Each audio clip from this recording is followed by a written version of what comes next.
Daniel Alfredsson is technically a Toronto Maple Leaf now, and I'm not quite sure how to feel about it, so let's talk about it.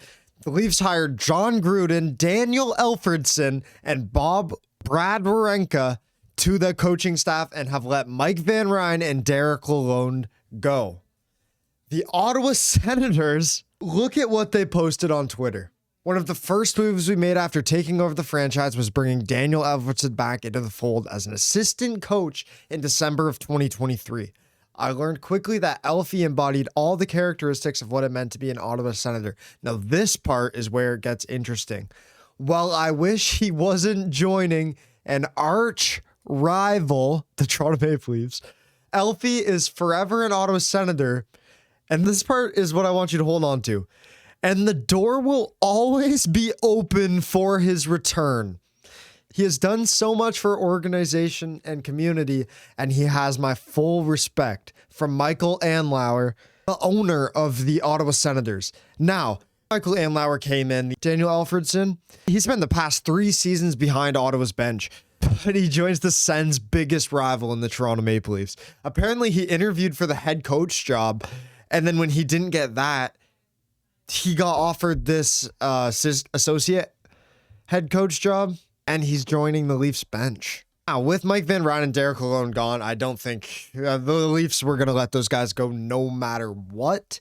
It's just crazy that Matt Sundin and Daniel Alfredsson are working with each other, and I think this means that Matt Sundin has always owned Daniel Alfredsson because Daniel Alfredsson technically works for him now. Kind of crazy when you put it that way, no? Hiller on Alfredsson said experience, leadership, and understanding of games speak for themselves. Fair enough.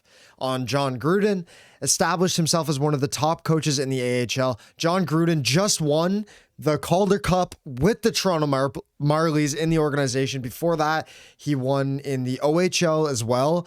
And he's basically done everything he can to try to work himself up. He deserved this job, and it's glad to see him get that raise, especially with an amazing run from the Toronto Marlies this past season. On Werenka, brings unique combination of NHL experience, player development, and expertise in performance analytics. Now, Werenka has never coached in professional hockey before, but I like the out-of-the-box thinking here. He's a big analytics and video guy, and this addition should be fascinating, to say the least. I'm guessing he's the power play coach, given his background.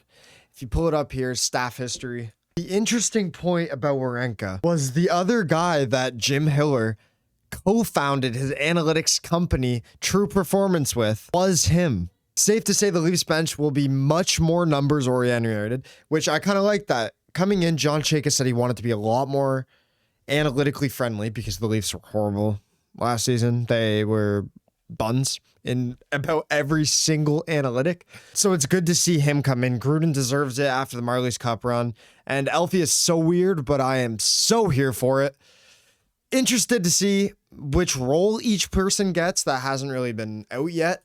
But it's interesting. The official Leafs 2026 coaching staff, as of right now, sits Jim Hiller as head coach, Daniel Alfredsson, associate coach, John Gruden, assistant coach, Brad Werenka, assistant coach, Steve Sullivan is still here, assistant coach, and the goaltending coach is Curtis Stanford. Jim Hiller clearly came in and he got his guys. Daniel Alfredsson is a very interesting pick.